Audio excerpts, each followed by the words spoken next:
vous cherchez à faire œuvre d'écriture avec votre thèse.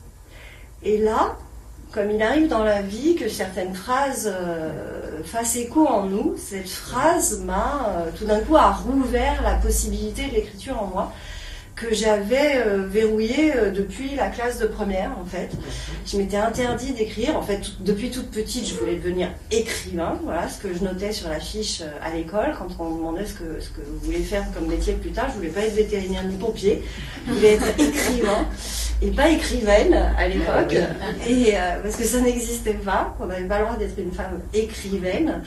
Et c'était pas encore rentré dans la langue. Et du coup, pour en revenir à la fin de cette thèse, eh ben, j'ai quitté la thèse, quitté l'université, quitté cette première carrière universitaire que j'ai adorée. C'est des moments fabuleux de ma vie. Et pour me consacrer à l'écriture. Et voilà, j'ai publié mon premier roman en 2006. Qui est une activité beaucoup plus solitaire. Oui, mais au fond, la thèse était véritablement une activité solitaire. Il y avait l'activité d'enseignement qui était autre chose, voilà, qui était une activité de transmission du savoir juridique, et il y avait l'activité de recherche et d'écriture en effet, et qui était au fond un travail très solitaire, et parfois l'apprentissage de moments de grande solitude. Et je crois qu'au fond, je suis quelqu'un d'assez solitaire. Et je pense que l'amour tient un rôle particulièrement important dans vos livres. L'amour, je sais pas, oui, certainement. En tout cas, l'intime. Voilà. Quel que soit le sujet de l'intime, ça peut être l'amour, ça pourrait être la colère, ça peut être le sentiment maternel. C'était le sujet de mon premier roman. Oui, 2 heures. 2 heures, voilà. C'est à partir d'un prétexte, d'une catastrophe aérienne où une mère pense que son enfant est dans un avion qui vient de s'écraser, et donc pendant 2 heures envisage de manière le drame, l'impensable, finalement envisage ce auquel on pense tout de suite et tout le temps. Quand on devient parent ou mère, finalement, qu'il y ait ou qu'il n'y ait pas de catastrophe aérienne, sitôt qu'on les dépose à l'école ou ailleurs, ou chez la nourrice, etc., on se met à envisager le pire. Et j'avais envie de creuser par quoi comment le sentiment maternel se construit, comment parfois il se construit dans l'angoisse et dans la peur, et comment il se construit aussi en référence par rapport à une filiation mère-fille. En l'occurrence, il s'agissait, parce que c'est la grand-mère qui annonce la possibilité de la catastrophe en disant « tu as écouté la radio, il y a un avion qui s'est écrasé ». Et donc c'est cette grand-mère qui est une Cassandre, annonciatrice du pire, de la mauvaise nouvelle, et qui est une grand-mère qui a toujours élevé ses enfants dans l'inquiétude qu'elles aient elles-mêmes, puisqu'elle a 2 filles, qu'elles aient elles-mêmes, qu'elles soient sujettes, victimes d'accidents. Et donc à nouveau se rejoue dans la relation grand-mère, mère-fille, quelque chose que la grand-mère portait en elle. Et c'était une manière de réinterroger, comment on se donne le droit d'aimer, d'être mère après sa propre mère, qui est la mère avec un grand M majuscule. Et je crois que dans mes romans, il y a cette attention que j'essaie d'être au plus près du sentiment, des émotions, quelles qu'elles soient, de la peur, de la joie, de l'amour, du rire, de la curiosité, de la colère ou de l'empêchement. Par exemple, dans ce livre-là, il y a cette femme qui apprend la possibilité, je dis bien parce que c'est construit sur un suspense, c'est pas une certitude, on est dans sa tête, on est dans son corps, qui apprend la possibilité d'un drame et qui s'empêche de crier, qui s'empêche de livrer le cri, alors que sa mère, elle, va lui annoncer la mauvaise nouvelle en criant. Et finalement, j'aime aussi aborder les contradictions qu'on porte en nous. C'est-à-dire l'extrême angoisse, et qu'on laisse au fond de nous le cri qu'on ne peut pas délivrer, l'amour impossible, l'amitié difficile.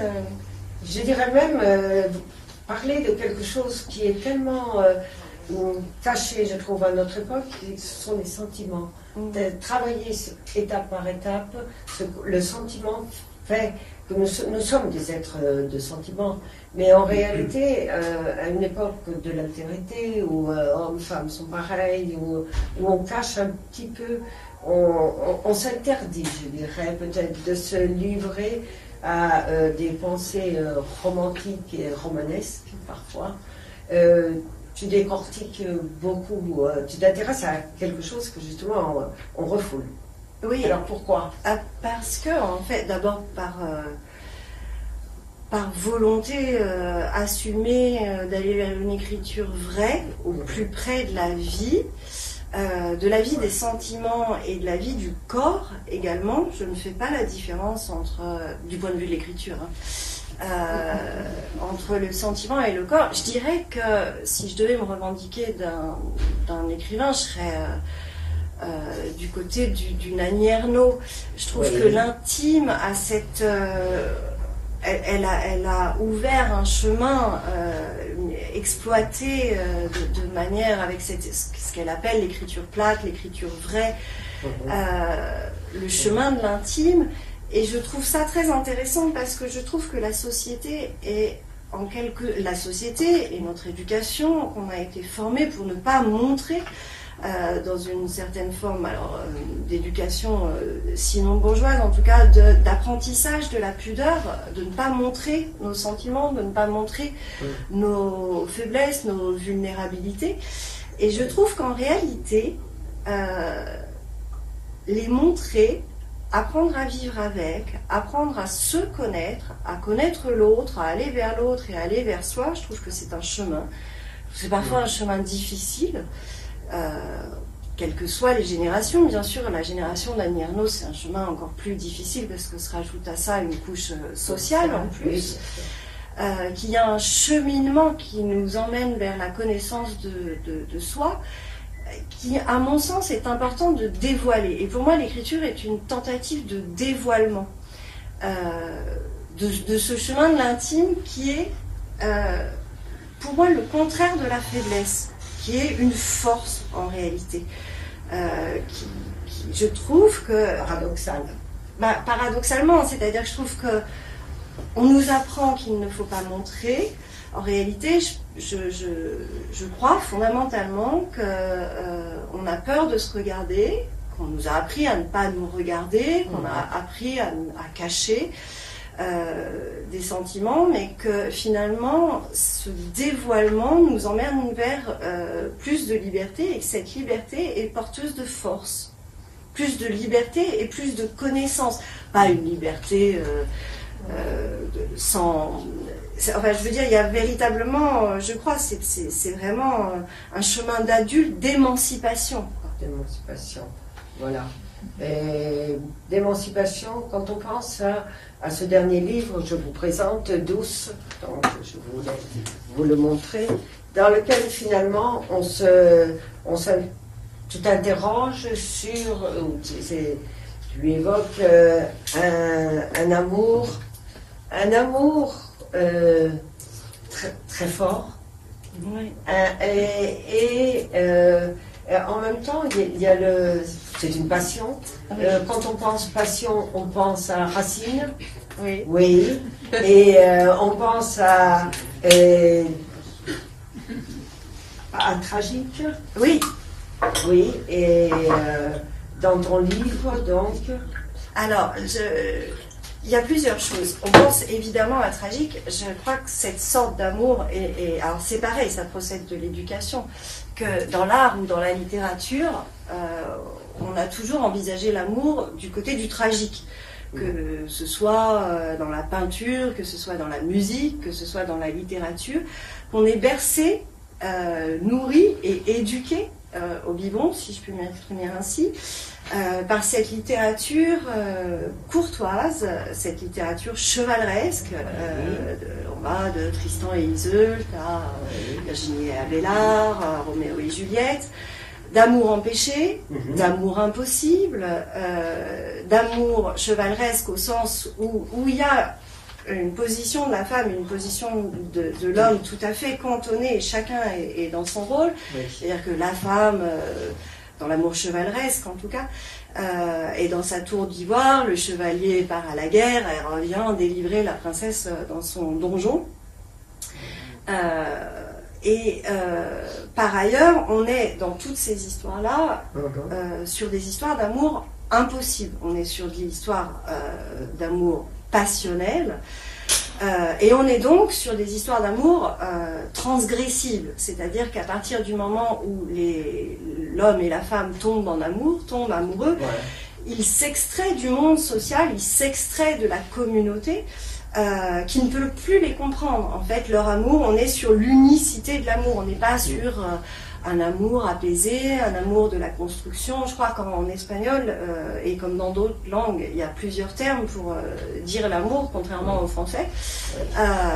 Et on est là sur cet amour qui brûle, qui n'est pas l'amour destiné à la construction du foyer, et qui n'est probablement pas destiné à durer, sinon dans les esprits.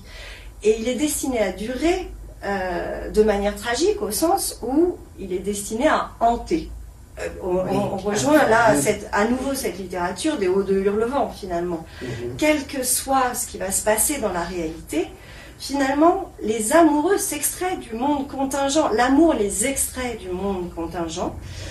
Je ne sais pas si c'est ce qu'on recherche, ce supplément de feu, supplément de romanesque ou supplément d'âme quand on va vers ces amours impossibles.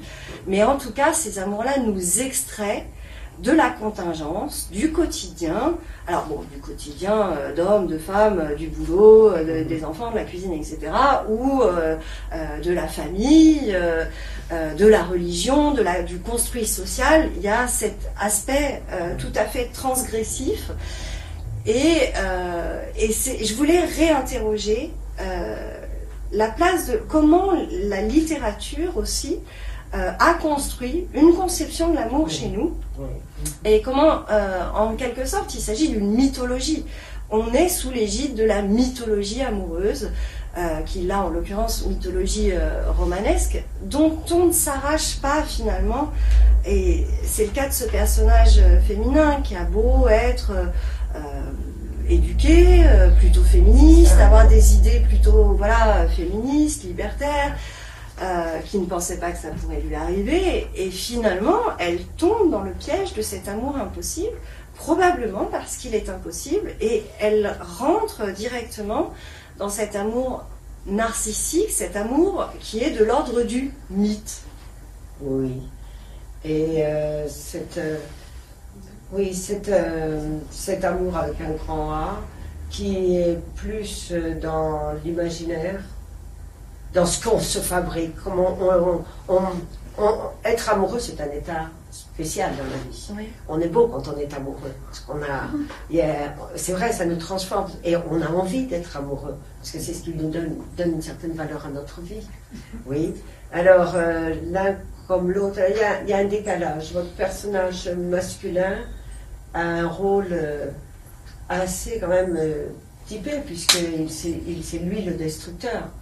Et elle, cette femme, c'est pour ça que je dis une femme de notre époque, nous sommes des femmes qui nous assumons, sommes responsables, eh bien, comment elle se laisse couler dans ce piège, mais en même temps peut-être pour vivre l'amour exceptionnel, vivre quelque chose qui va au-delà d'elle. Oui, je crois que vous disiez que on était beau quand on était amoureux.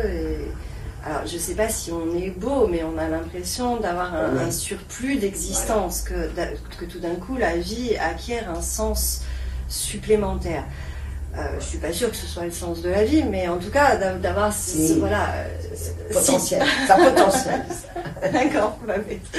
Et le personnage masculin, c'est le Heathcliff des Hauts de Hurlevent. C'est cet amour irrésistible malgré l'intellect. C'est aussi la dichotomie entre le cérébral, tout ce qu'on se dit, tout ce qu'on s'empêche, toute notre éducation, et puis le viscéral, le ventre, le corps, la sensualité et ce sentiment d'amour irrésistible. Et à un moment, en fait, il y a une métaphore du loup. C'est pas le loup et l'agneau, mais elle l'appelle mon loup. Et en effet, je crois qu'il y a quelque chose de cet ordre-là. Elle n'arrive pas à résister. Et c'est aussi, j'aime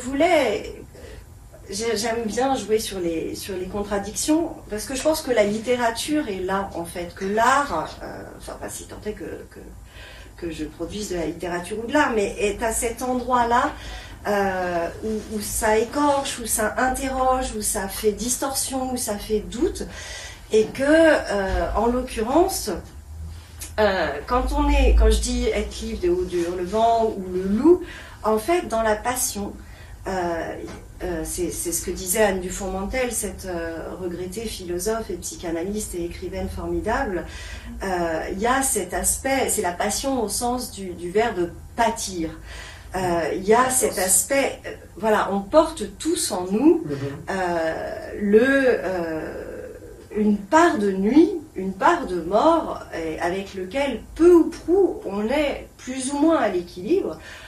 On essaye de faire équilibre la plupart du temps, et puis il y a des moments de dérèglement, et puis il y a des rencontres qui nous mettent en face d'une part de lumière ou d'une part de nuit, et cette part-là, il se trouve que ce personnage féminin, quand elle rencontre cet homme qui a 20 ans de plus qu'elle, qui habite à 800 km, qui n'a même pas les mêmes convictions qu'elle, il ne porte pas le même regard sur la vie, en quelque sorte, rien n'est fait pour qu'ils s'attirent, qu'ils se rencontrent, ou qu'une histoire naisse de cette rencontre.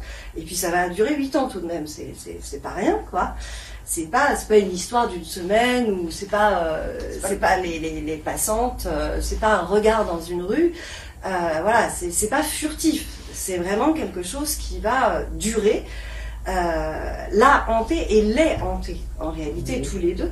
Les déposséder, en fait, parce que elle va faire appel à la part sombre en elle, la part de nuit, la part de mort qu'on porte tous en elle, et qui va se trouver à émerger dans cette rencontre. J'aimerais bien presque rebondir sur ce mot, déposséder. Oui. Ce verbe déposséder, parce que justement, tout ton travail, c'est de nous faire sentir cela, quoi, cette étape de dépossession. Oui. Alors, si je pouvais me référer à deux femmes de lettres que j'aime jusqu'au boutiste, donc Annie Ernaux, qui parlait d'occupation dans la passion, pour être autour de la possession et de la dépossession. Une fois de plus, il y a un chemin lumière, nuit, yin, yang, possession, dépossession, un chemin des contraires. Et je crois que voilà, je veux dire, la vie est faite de contraires. Et Annie Ernaux, dans son livre sur la passion, parlait d'occupation. Comme on serait occupé, voire même occupé par une maladie, la maladie d'amour, qu'on contracterait la maladie d'amour, ou voire même par un tic, la gale, on serait à un moment occupé, totalement envahi par l'autre, et que nos pensées, nos actions, nos manières même de nous mouvoir ou de regarder le monde seraient complètement occupées par la pensée de cet amour. Et moi, ce qui m'importait, je crois qu'il y a un livre qui m'a, dans l'œuvre de Marguerite Duras, tout Marguerite Duras m'a parlé, vraiment son écriture, et pour moi, une écriture, c'est organique, quoi. Il y a un lien organique avec cette écriture. Mais il y a ce livre, Le ravissement de l'Olveschnein, qui pour moi est d'abord le moment clé de l'œuvre de Marguerite Duras, où elle bascule enfin dans ce qu'elle va être complètement, où elle va faire du Duras. Avant, je crois qu'elle expérimentait un peu plusieurs formes d'écriture, et qu'à partir de ce livre-là, c'est très bien décrit dans la biographie de Laura Adler, Le ravissement, il y a un basculement. Elle va complètement assumer ce qu'elle est, son œuvre, son écriture. Et ce livre-là, il parle de ravissement. Je ne sais pas si vous l'avez en tête, ça part d'un couple de jeunes fiancés au moment d'un bal, et puis entre dans la pièce, dans le bal, Anne-Marie Streeter, qui est beaucoup plus âgée que les fiancés en question, et l'homme est saisi, ravi à lui-même, au sens où parfois on est ravi au sens un peu idiot.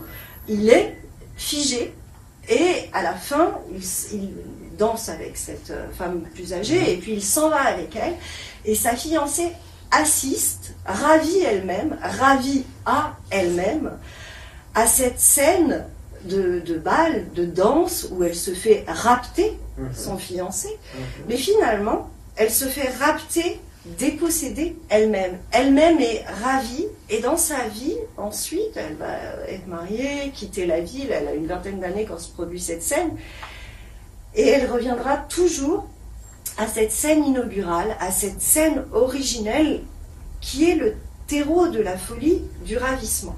Et je voulais qu'il y ait quelque chose dans ce livre-là, toute comparaison gardée, bien entendu, mais de circulaire, de l'ordre du ravissement, de la dépossession, de la capture, de cette occupation de l'amour qui en même temps vous possède complètement et vous dépossède de vous-même, de ce que vous avez été, de ce que vous serez peut-être, c'est-à-dire que vous êtes ravi, quelqu'un peut-être en même temps avec cette sensation d'être pleine, du sentiment amoureux, d'exister, d'avoir ce surplus, ce gain d'existence, d'expérience unique, qui est presque une expérience mystique. C'est comme si, souvent quand on est amoureux, on a l'impression les métaphores sont le ciel, les étoiles, d'être touché par la grâce. Mais je crois que cette femme-là, cette héroïne, cette narratrice, c'est comme si elle était brûlée par la force presque comme si elle faisait une expérience mystique de l'amour. Et que de cette expérience-là, la question va se poser de savoir si elle va pouvoir en revenir sur Terre en quelque sorte.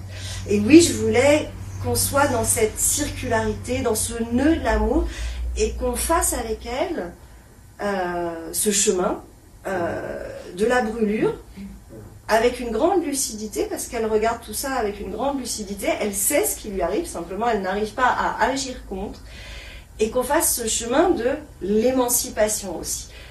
Qu'à un moment on chemine avec elle vers la douceur, vers probablement une libération de cet amour envahissant, de cet amour, il faut dire que c'est un amour, c'est ce qu'on appelle un amour nocif. Elle tombe sur quelqu'un, c'est un amour narcissique, il se raconte l'histoire de l'amour. Voilà, c'est pas un amour qui est dans la paix. Non, mais la passion, la flamme, ça brûle, ça fait mal et ça, c'est jamais la paix. Parce que, en fait, alors justement, pourquoi avoir donné comme titre Douce Douce, alors que nous vivons dans un siècle où rien n'est doux. Nos villes sont finalement avec des immeubles très hauts qui nous coupent peur. Il n'y a plus d'espace, il n'y a pas de vue horizontale. Notre vie est hachée, on court toujours après le temps, etc. Je trouve qu'il n'y a plus de douceur. Ben voilà, beaucoup de douceur, pour remettre de la douceur dans les choses.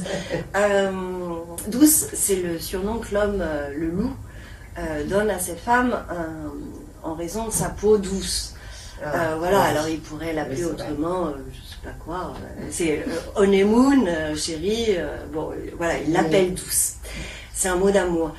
Mais je voulais que ça porte ce titre-là, parce que je vous dis, j'aime les contradictions en fait, j'aime jouer sur les contradictions, parce que c'est un paradoxe en fait, parce qu'ils sont dans la passion, ils sont dans le volcanisme, ils sont dans le feu, et qui lui donnent du douce, comme il lui donnerait des douceurs, des sucreries, comme il lui donnerait un bonbon à manger pour l'attendrir.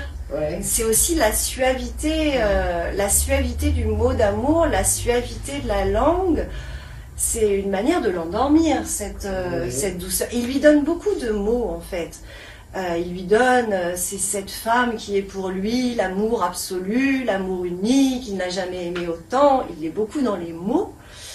Et du coup, et cette douce majuscule, puisqu'il a je sais plus, une cinquantaine ou une soixantaine d'années quand elle le rencontre, enfin c'est un homme âgé qui a déjà connu, qui a des enfants, et qui dit n'avoir jamais aimé, et est tombé comme ça à cet âge un petit peu, en tout cas avancé par lui. Voilà. Alors c'est l'amour unique et il aime là comme ça pour la première fois de sa vie. Et je crois, alors il l'aime avec des majuscules. Et au début, elle est plutôt, c'est une femme qui a déjà aimé, qui a été aimée, qui sait ce que c'est que l'amour conjugal, qui a une vie conjugale construite, équilibrée et heureuse, et qui aime, je crois, la conjugalité, qui se fait pas non plus des tas de fantasmes sur l'amour. Et pourtant, elle va céder à cette magnification de l'amour. Je crois qu'il y a une forme de narcissisme. Je crois qu'elle en est flattée de cet homme, tout en se disant, ce type est un Don Juan.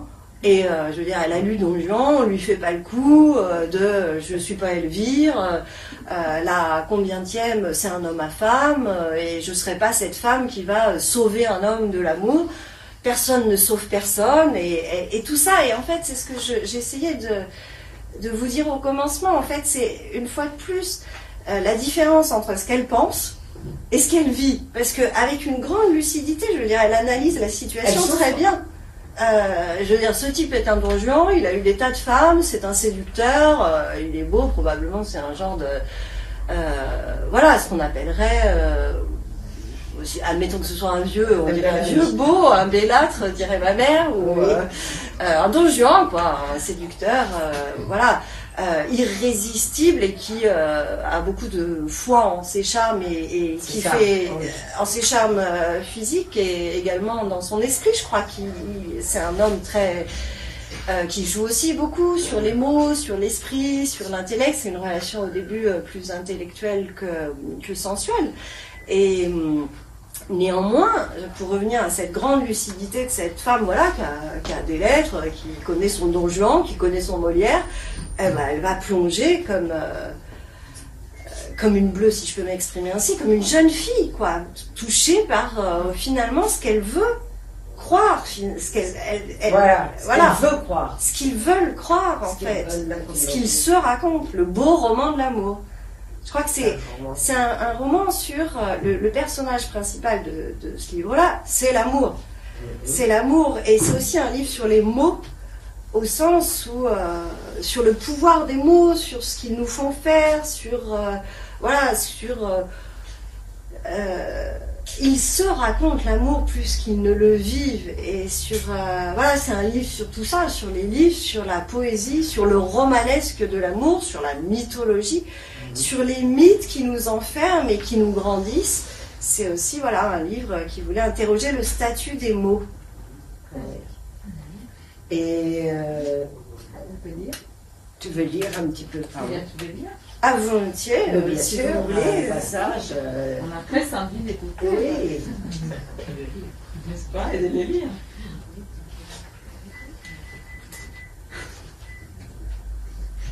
Alors, je vais commencer par le début, et puis ensuite, si vous voulez bien, si vous avez encore un petit peu de patience, je voudrais bien, parce que je suis ici, parce que mon prochain livre en cours J'allais me d'écriture... demander quand même. Oui. J'allais te poser la question. Voilà, on y reviendra, mais bref, c'est certainement sur la Patagonie, et moi je suis d'origine bretonne, et il y a un passage sur la Bretagne, sur le paysage, la lumière. Et bon, je vous en reparlerai tout à l'heure de la Patagonie et de la Bretagne. Alors on va commencer par le début. La première fois que je t'ai vu, rien. Aucune inclination amoureuse, attirance, regard qui en disent non, tressaillement, accélération du rythme cardiaque. Aucun signe ne pouvait nous laisser penser à cet instant, ni d'ailleurs quelques semaines plus tard, qu'un amour allait naître de notre rencontre. Encore moins que cet amour occuperait notre vie au point qu'elle n'en serait plus une véritable. Morcelée, incendiée, dédoublée, que chacune de nos existences s'en trouverait bouleversée par cette sorte d'amour qui nous serait tout. L'amour fou. D'autant plus fou que tout nous séparait. Pas seulement l'écart d'âge ou l'éloignement géographique, ni même encore les opinions politiques, mais plus essentiellement la manière dont nous envisagions le monde. En résumé, tu étais l'un de ces hommes que je n'aurais jamais cru pouvoir aimer. Aujourd'hui encore, si on me le racontait, cela m'apparaîtrait insensé. Insensé, ça l'était sans nul doute. Impossible aussi. Ça a duré 8 ans. 8 ans d'un amour fou devenu malade. 8 ans à la dérive. Je ne sais pourquoi ce chiffre 8 s'est inscrit dans ma mémoire. C'est peut-être plus, peut-être moins. C'était trop. Il y a bien longtemps que j'ai cessé de compter, que le temps s'est sédimenté en une masse difforme. Au début, l'amour, ce n'est rien encore. Un regard furtif, une odeur ou un son, une attraction ou le contraire, une aversion ou une pointe d'agacement. Ensuite, c'est trop tard. L'amour nous a cueillis, possédés, dépossédés, nourris et affamés. Entre les deux, entre le moment où j'étais encore moi-même et celui où je devins malade d'amour, que s'est-il passé? Voilà.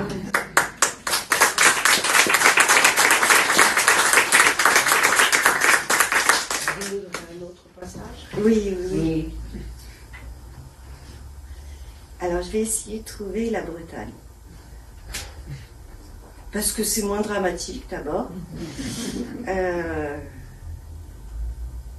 Les légendes bretonnes. Oui, il y a de la légende aussi, il y a de la mystification, il y a de la forêt de Brocéliande. Voilà. Et puis, il y a un relief escarpé qui coupe. Et oui, oui, il y a des récifs, et il y a du vent, il y a du hurle-vent, et il y a des confins. Oui. Et c'est un bout du monde, la Bretagne, Bien sûr. c'est aussi ça. Oui. Et je crois que c'est un peu plus tard.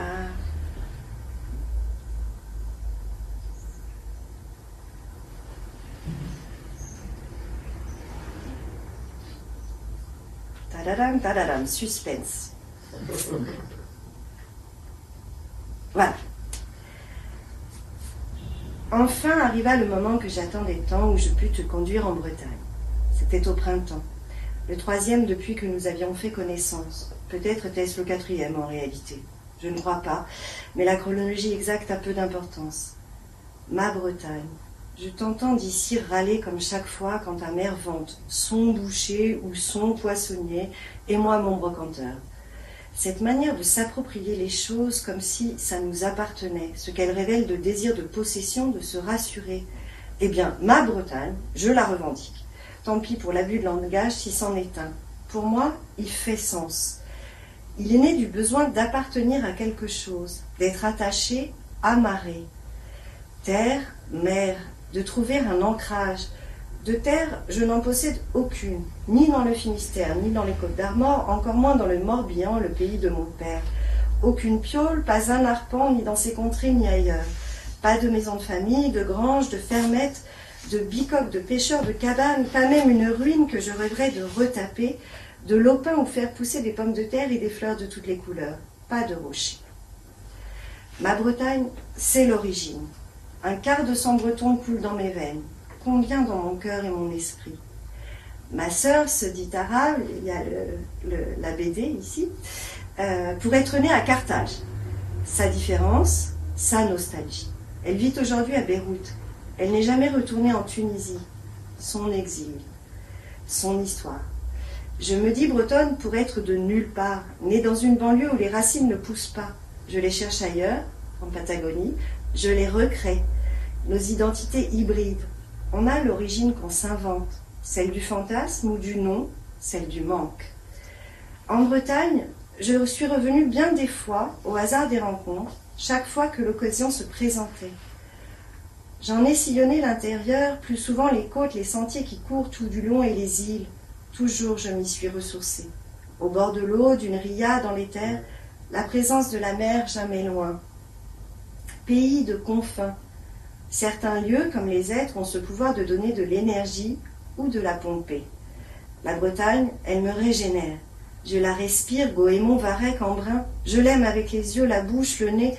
Ce n'est pas intellectuel, ce n'est pas une vue de l'esprit, c'est primaire. Il y a une magie pour qui est sensible à l'invisible, à sa puissance d'enchantement. En Bretagne, nous avons visité les églises aux voûtes constellées d'étoiles. J'en ai revu à Chiloé. Des nefs à la forme de coques de bateaux où pendaient des ex-voto sculptés par des marins, des chapelles où nous avons allumé des cierges. À l'abbaye de Landévennec, j'ai préféré le cimetière marin attenant à la petite église du village et celui militaire un peu plus loin dans un coude de l'Aulne où sont stockés les bateaux de la marine nationale. Ex-fougueuses, patrouilleurs, croiseurs Colbert, anciens remorqueurs, anciens brise-lames, escorteurs d'escadres en attente de démantèlement. des masses de métal dormant sur les eaux calmes et profondes de la rivière auxquelles une lumière de couchant donnait des airs fantomatiques. Un autre jour, à Camaret, à l'heure du crépuscule, d'autres bateaux désaffectés pourrissaient sur la grève. Carènes usées, sardiniers hors d'usage, toute la mémoire de la pêche à la sardine croupissait sur le sillon. J'ai voulu prélever un morceau d'œuvre vive dont je ferais un tableau, voulu monter à l'abordage de l'un de ces chalutiers en ruine qui s'enfonçait dans la glaise. Nous sommes repartis vers le centre du bourg où se tenait un vide-grenier. Tu m'as acheté des caractères d'imprimerie en forme d'étoile. Nous avons mangé des crêpes sur le port. Que j'ai aimé cet après-midi. Ces couleurs, les reflets du soleil sur les pièces rouillées des navires abandonnés, les peintures écaillées. Que j'ai aimé parcourir la Bretagne avec toi. Que j'ai aimé Ouessant, cette île de pleine mer, fouettée par les vents, ces falaises vertigineuses, ces maisons telles des cottages anglais bordés de murets de pierre, la lande où pâturaient les moutons.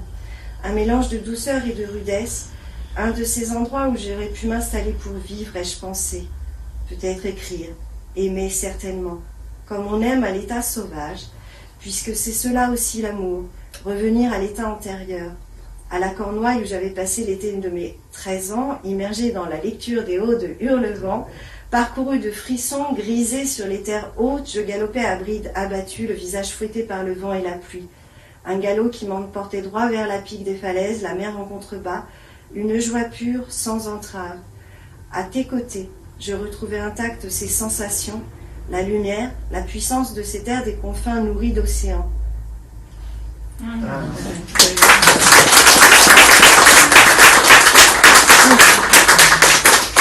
Alors, Bretagne et Patagonie. Ah oui.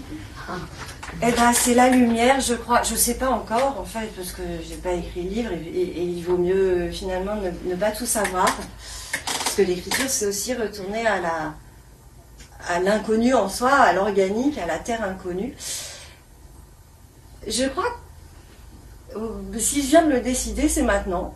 C'est peut-être un livre que je pourrais appeler La Querencia, si je le prononce bien. Et d'ailleurs, je ne sais pas si ça veut dire ça, mais au sens de l'endroit d'où on part et où on revient. Alors, je ne sais pas si ça veut, si ça pourrait vouloir dire ça, si ça pourrait contenir ça. La Patagonie, bien sûr, la littérature m'avait précédée, avait précédé mes pas. Voilà, c'est un chemin littéraire, un chemin de littérature d'aventure, qui était plutôt la littérature de ma sœur, à vrai dire, puisqu'elle était plutôt sur des littératures, on va dire, de garçons, de Jack London, de Chatwin, de Darwin, etc.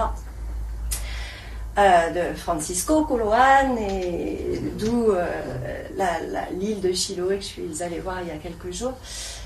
Et puis, va-t-on savoir pourquoi l'année dernière j'ai voulu venir voir, toucher, ressentir, voir la lumière et voir si ça me faisait quelque chose.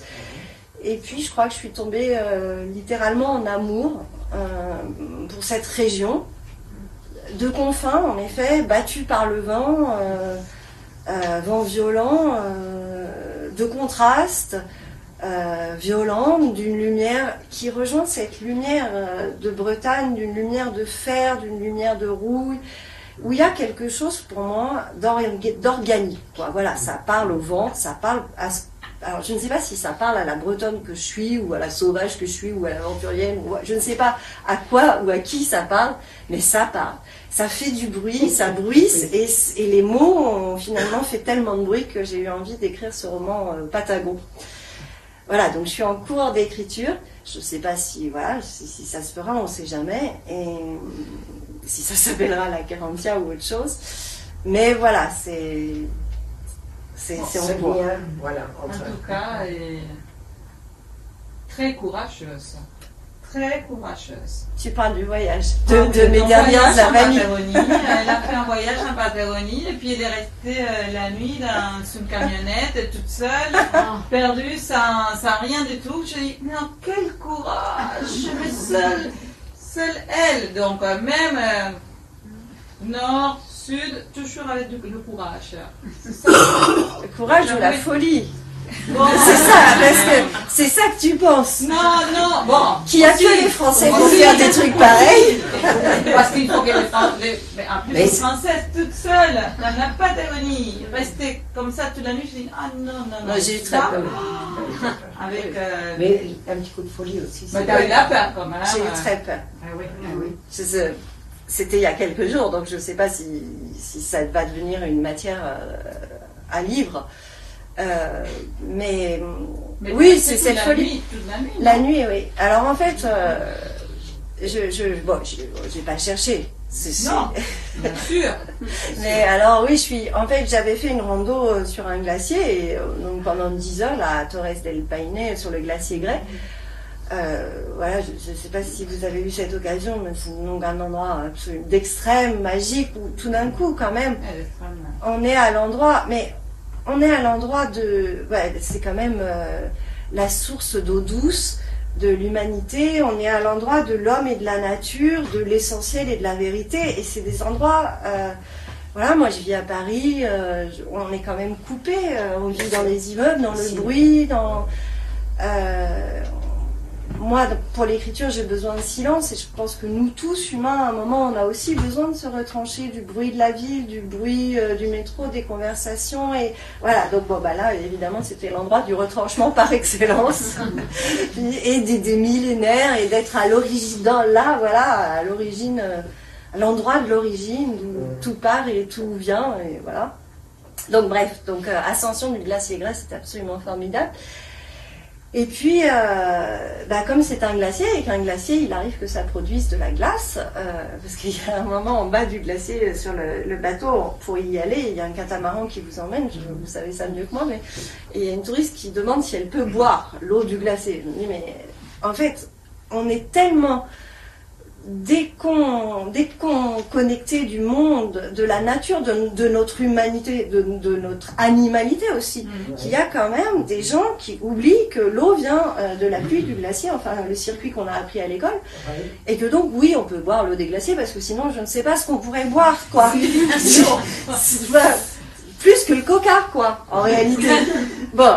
Et donc, ça c'était une aparté, et comme le glacier avait produit ce jour-là beaucoup de glace, il y avait des icebergs partout qui empêchaient le catamaran d'aborder, de venir nous chercher, nous les trois isolés là sur la berge, on attendait sur la plage, et il a mis 2 heures de manœuvre pour pouvoir venir nous récupérer sur la plage. Tant et si bien que j'étais en retard par rapport au jour à la nuit qui arrivait, pour reprendre ma petite voiture, là, une espèce de gros machin, un Dodge, comme il y avait, en fait, la première fois que je l'ai prise chez Leloir, je me disais, mais il croit quoi, que je vais trimballer des moutons à l'Estancia? Mais en fait, oui, j'avais dit où j'allais, et il avait raison. Donc j'allais en plein milieu de la Pampa, puisque donc je veux écrire l'histoire sur la Patagonie en lien avec les gauchos, et bon, je suis cavalière, et donc je m'étais réservé 2 nuits dans une estancia, comme ça, pour pouvoir être en immersion, quoi, en documentation, écriture. Bon. Et évidemment, en Patagonie, les chemins sont difficiles, et il m'avait donné une carte, mais à un moment, il n'y a plus de réseau, et là, je me retrouve à la nuit tombée, cherchant un petit panneau comme ça, écrit à la main, où il y avait écrit Estancia Balaca, et je trouve pas, c'est la nuit. Donc, je veux dire, déjà, les routes principales, ce sont des routes de terre, mais alors là, il fallait que je trouve un chemin très étroit, que je ne trouvais pas, je fais le tour, je refais le tour, je trouve pas.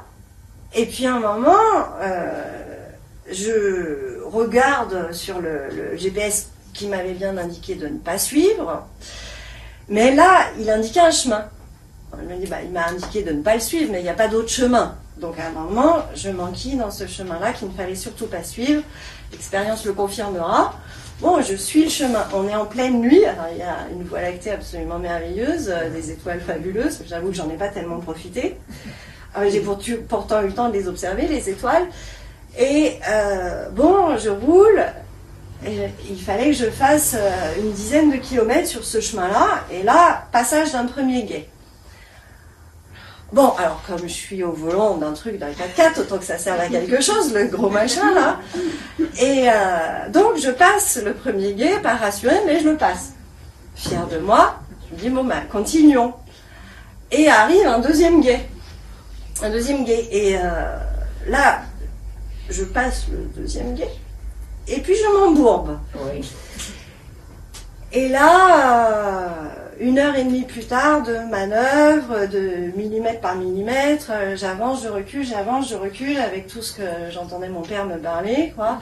Parce que, voilà, il faudrait mettre des cailloux, il faudrait mettre des bouts de bois sous les pneus, mais je pouvais pas sortir, j'aurais eu de l'eau jusque-là, j'avais pas de bottes, et les cailloux, je savais pas où les trouver.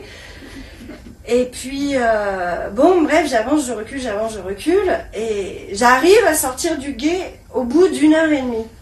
Donc là, il devait être quand même 23h, minuit. Évidemment, il n'y a pas de réseau. Hein. Et là, je me dis, mais qu'est-ce que je fais? Je vais pas repasser, je savais même pas vers où j'allais, si c'était le bon chemin. Et je pouvais pas faire demi-tour.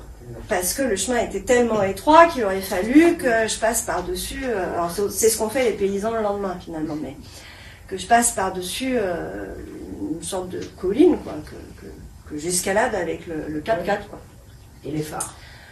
Et quitte à tomber dans. Je ne savais pas ce qu'il y avait derrière, s'il y avait un ravin, s'il y avait un champ, s'il y avait des pumas, je savais pas du tout. C'était la nuit noire. Donc bref, je dis mais c'est pas possible, je peux pas prendre le risque d'avancer encore au risque donc de m'embourber à nouveau.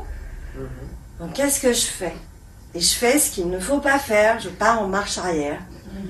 Et là je repasse le premier guet, évidemment en marche arrière, les roues arrière n'étant pas motrices, enfin je suppose. Oh bah là je me suis embourbée, mais embourbée vraiment très profond. Et puis là, bon, là impossible de faire avant-arrière, terminé, bon voilà, fin de l'histoire. Début, milieu, fin de l'histoire. Et là, il est donc minuit. Et puis, bah, j'ai éteint le moteur, j'ai verrouillé les portes et j'ai attendu que le jour se lève.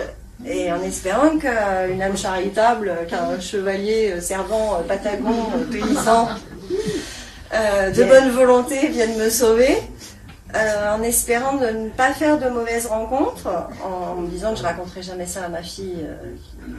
Parce que c'est à peu près tout ce que je lui recommande de ne pas faire.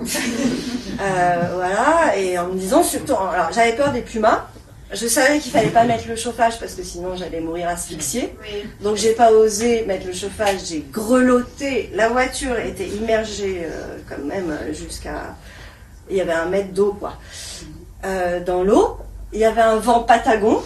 Et donc j'étais sur un bateau dans mon machin, sur ma plateforme. Je pouvais pas sortir parce que sinon de toute façon j'allais presque me noyer, m'embourber moi-même. Enfin voilà, quoi, l'expérience patagone. Bah, je sais pas, peut-être ça finira dans le livre. Hein. Et le lendemain, il y a 2 paysans qui m'ont sorti de là et qui ont dit qu'en effet, ils ont eu du mal. Hein. Et donc ils ont utilisé des cailloux, des planches et voilà, fin de l'expérience. Et c'était le bon chemin? Et c'était un des chemins qui menait à l'Estancia, mais c'était celui qu'il ne fallait surtout pas prendre. Bon, alors, on va remercier Sylvia, on va remercier aussi Elisabeth, Merci, notre amie, notre grande amie. Et puis, du public, parce que là, c'est nombreux. Hein? Merci. Muchas gracias.